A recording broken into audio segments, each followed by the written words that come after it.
యాదాద్రి పాలక మండలిపై ప్రభుత్వం కసరత్తు చేస్తుంది. ఈ నెల 4న జరిగే రాష్ట్ర కేబినెట్ సమావేశంలో యాదాద్రి పాలక మండలిపై చర్చించే అవకాశం ఉంది. ఇప్పటికే ముఖ్యమంత్రి రేవంత్ రెడ్డి యాదాద్రి దేవస్థానానికి యాదగిరి గుట్టగా తిరిగి నామకరణం చేయాలని అధికారులను ఆదేశించారు. అంతేకాక తిరుమల తరహాలో యాదగిరిగుట్టకు పాలక మండలి ఏర్పాటు చేస్తామని తెలిపారు. దీంతో 4న జరగబోయే కేబినెట్ సమావేశంలో పాలక మండలి ఏర్పాటుకు ఆమోద ముద్ర తెలిపే అవకాశం ఉన్నట్లుగా తెలుస్తుంది. దీంతో యాదగిరిగుట్ట టెంపుల్ రానున్న రోజుల్లో మరింత అభివృద్ధి చెందుతుందని తెలుస్తుంది. ఇక ఇదే విషయంపై మరింత సమాచారం మా నల్గొండ ప్రతినిధి కిరణ్ అందిస్తారు.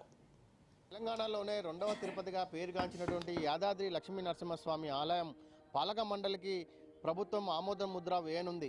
ఈ నెల 4న ముఖ్యమంత్రి రేవంత్ రెడ్డి అధ్యక్షతన జరుగుతున్నటువంటి కేబినెట్ సమావేశంలో యాదాద్రికి పాలక మండలి ఏర్పాటు దిశగా అడుగులు వేయబోతున్నారు. ఇప్పటికే ముఖ్యమంత్రి రేవంత్ రెడ్డి ముఖ్యమంత్రి హోదాలో గతంలో పర్యటించినప్పుడు యాదాద్రికి దేవస్థానానికి పాలక మండలి త్వరలో ఏర్పాటు చేశానని హామీ ఇవ్వడంతో యొక్క కేబినెట్ మీటింగ్లో యొక్క పాలక మండలి ఏర్పాటు పైన ముఖ్యమంత్రి చర్చించినారు. ఇప్పటికే యాదగిరిగుట్టను తిరిగి యాదాద్రి దేవస్థానాన్ని యాదగిరిగుట్టగా పేరు మార్చాలని ఇప్పటికే అక్కడ ఆ రోజు జరిగినటువంటి సమావేశంలో ముఖ్యమంత్రి నిర్ణయం తీసుకోగా, అదేవిధంగా ఇప్పటికే యాదాద్రి పుణ్యక్షేత్రంలో బంగారంతో చేసినటువంటి దాన్ని చేస్తున్నారు. అదేవిధంగా యాదగిరిగుట్ట దేవస్థానంలో ఉన్నటువంటి ఏదైతే గోపూజ, అదేవిధంగా అక్కడ ఉన్నటువంటి గోశాలను కూడా అభివృద్ధి చేయాలని ముఖ్యమంత్రి నిర్ణయం తీసుకోవడం జరిగింది. మరిన్ని నిధులు కేటాయిస్తానని గోశాలకు, అదేవిధంగా ఏదైతే భక్తులు గత కొద్ది సంవత్సరాలుగా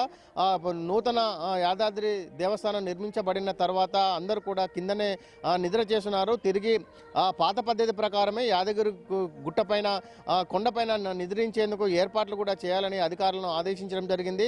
అదేవిధంగా ప్రత్యేకంగా ఏదైతే తిరుపతి తరహాలో పాలక మండలి ఉన్నటువంటి తిరుపతి దేవస్థానం మాదిరిగానే యాదాద్రి దేవస్థానాన్ని కూడా పాలక మండలి ఏర్పాటు చేశానని ఆ రోజు జరిగిన మాటను ముఖ్యమంత్రి నిలబెట్టుకొని ఉన్నారు. ఈ నెల 4న కేబినెట్ ప్రత్యేక సమావేశం నిర్వహిస్తుంది. ఇందులో యాదగిరిగుట్ట పాలక మండలికి కూడా ఆమోద ముద్ర వేనున్నారు. దీంతో ఇప్పటికే ఇటు నల్గొండ ఉమ్మడి జిల్లా ప్రజలతో పాటు తెలంగాణ వ్యాప్తంగా పాలక మండలి ఏర్పాటు చేయడంతో ఇటు భక్తులు ప్రజలు సంతోషం వ్యక్తం చేస్తున్నారు. అదేవిధంగా ఉమ్మడి నల్గొండ జిల్లాకు చెందినటువంటి మంత్రి కోమటిరెడ్డి కావచ్చు, ఉత్తమ్ కుమార్ రెడ్డి, అదేవిధంగా ఆలేరు ఎమ్మెల్యే ఉన్నటువంటి ప్రభుత్వ విప్ బీర్ల ఆలయ కూడా ఈ యొక్క పాలక మండలి ఏర్పాటు కోసం ఇప్పటికే అన్ని ప్రతిపాదనలు కూడా సిద్ధం చేసినారు.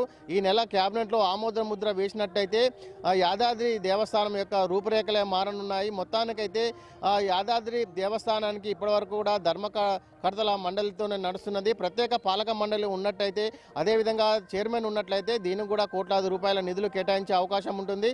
ముఖ్యమంత్రి రేవంత్ రెడ్డి యాదాద్రి దేవస్థానంపై ప్రత్యేక దృష్టి పెట్టనుండడము, పాలక మండలి ఏర్పాటు చేస్తుండటంతో రానున్న రోజుల్లో యాదాద్రి దేవస్థానం యొక్క రూపురేఖలు మారడంతో పాటు అక్కడ ఉన్నటువంటి ప్రజలకు కూడా ఉపాధి అవకాశాలు దొరకనున్నాయి. అదేవిధంగా తెలంగాణ వ్యాప్తంగా కూడా ఈ యొక్క పాలక మండలిలో సభ్యులుగా ఉండే అవకాశం ఉంది. అదేవిధంగా చైర్మన్ కూడా నియమించుకునే అవకాశం ఉండడంతో రానున్న రోజుల్లో యాదాద్రి దేవస్థానానికి మరిన్ని కోట్లాది రూపాయల నిధులు వచ్చే అవకాశం ఉంది.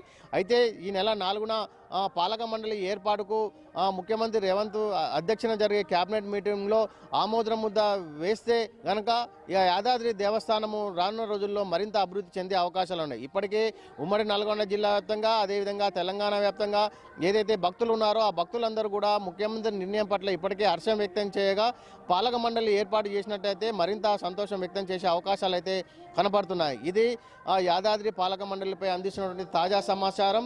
కిరణ్, రాజ్ న్యూస్, ఉమ్మడి నల్గొండ జిల్లా.